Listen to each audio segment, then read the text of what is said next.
It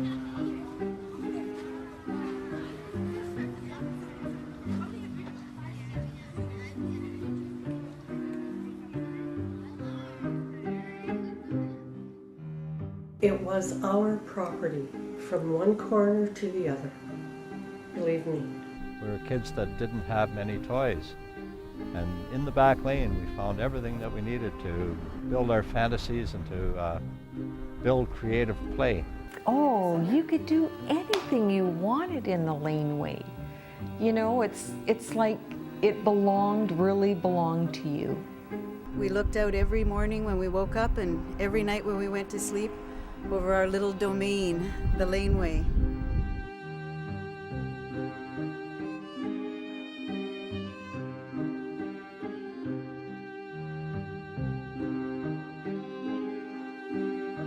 But you made your own fun. You know, there wasn't any television, and our pastime was baseball, playing in the lane, and skating. This was our playground when we were kids. This was our resource center. We were kids before television.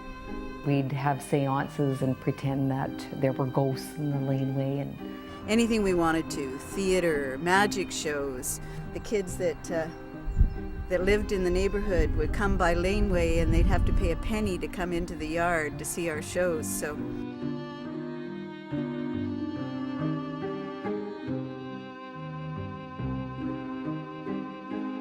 And we used to play the whole West End, Release the Peddler.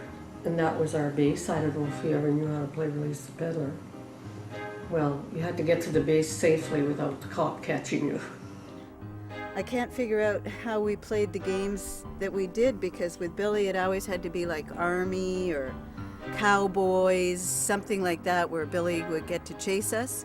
So we had to run and hide and find hiding places in the laneway, and of course Billy always won. This was right after the war, and cowboy movies were everywhere, and war movies. We'd go out as little kids and emulate all that and do it in the lane.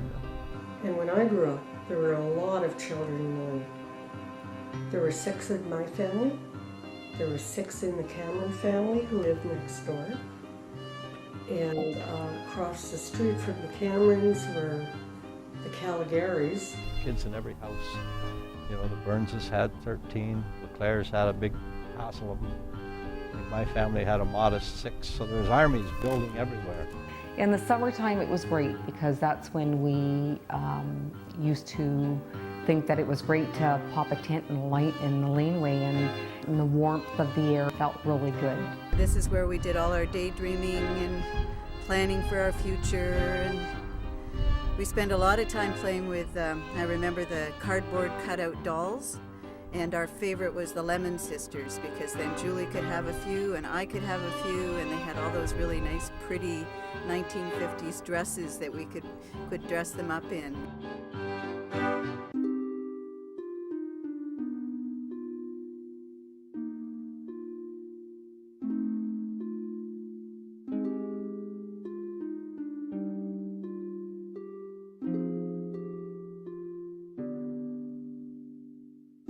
You could take the old construction materials and clean it up and build forts.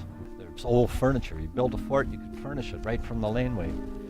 They pick up old chairs, old couches. And we played Red, Red, Green, and Red Rover, Red Rover. You'd find old trees and branches. You could make slingshots, you could make bows and arrows. We shared a wooden fence between these two houses, and we used to dare each other to walk the fence from one end to the other, and it looked so long then.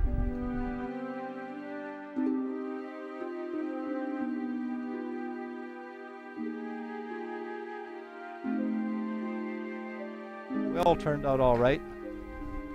That kind of rough upbringing, nobody got hurt. And my brother and I made wings, and first we flew off the chicken coop. And I had a big piece of glass lodged in my knee. And I remember that feeling of going into shock, because it was the first time that I had ever been hurt without an adult with me. So I don't think anybody ever heard of a tetanus shot or anything like that. I had to pick up my bike and get back on my bike and keep riding to my Nana's house. We went quite a ways too, about 15 feet before we fell down. And then we tried the higher kitchen roof.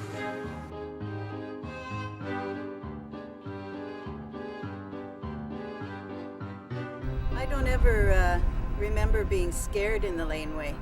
Like, we weren't actually afraid of some bad person following us home or anything like that. And it was only scary if we made it scary, and we were very good at doing that. Walking home from your girlfriend's house to your own house would take maybe all but 3 or 4 minutes. And I had this belt to my dad had got me. It had the sheared Lee on it, a gold belt, and it was really fancy. And I said, I have my magic belt, you know, press it and somebody will come and save me. It seemed scary because the laneway was always dark. We convinced ourselves that he had murdered his wife and buried her in the yard. So of course we'd have to run and hide around the corner and spy on him, waiting for him to come outside. Charlie Swan comes out dressed in this Batman outfit, out of the window onto the roof, and he said, "Here I am to save the day." He jumps off and these boys ran away because he was older. And he untied me. I went on my merry way. We'd scare ourselves silly and then run home laughing and giggling all the way down the laneway, positive that he had seen us and he was coming after us. So you would run like hell until you were out of the laneway and you knew you were safe. There'd always be a nice winding little path that went through the laneway, and you could ride your bike like hell down there pretending you were a cowboy on the move, or you could run and play, and the vista would be changing all the time. Everybody had gardens. Yeah. Yeah, and that's a story in itself. Back then there was a lot of chain-link fences, but they were wide enough where you could stick your toes in them and keep climbing to the top of the fence until you were able to get over to the other side. You took carrots and whatever else was edible in the garden, apples. But we weren't completely without a conscience. What we did was we looked at the size of the guy's potato patch. We'd make an assessment. So what we were doing is we were just taking a tax. We never hurt anybody for more than 10% of what he grew.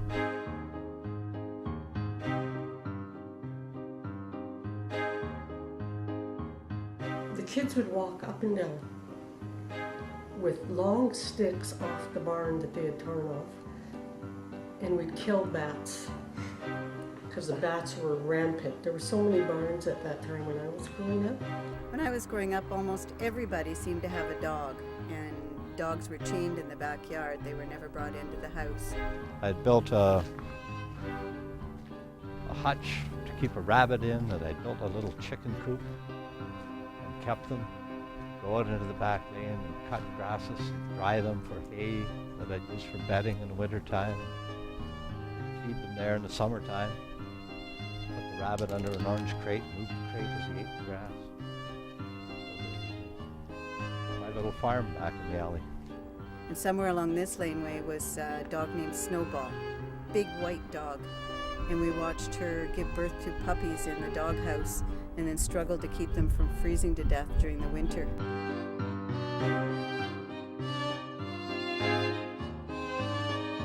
We'd always find a corner somewhere in the laneway to huddle and share our emotions. We didn't do it over the phone. We met in the laneway. Because that was our meeting center. Everything was done in the laneway. And you knew all about your neighborhood. You knew all about the people. You could tell the ethnic background of the people in the houses. You know, if he was an Italian guy, there'd be grape boxes piled up there in the spring. It was really, really a community, because that's what we felt like. Everybody was close. We all had a share in the laneway.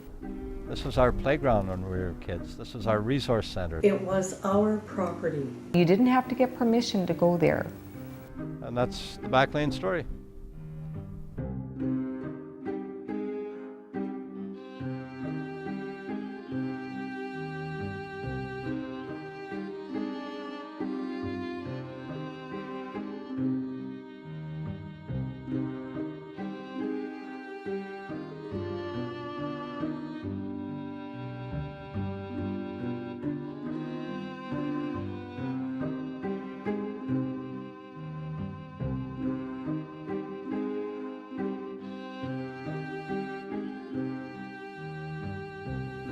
was always May Lane, and like, it's famous.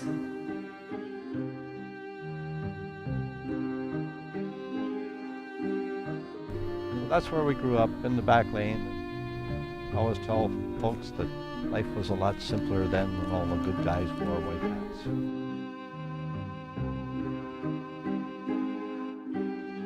So many of us took possession of the Laneways. You know, we all owned it.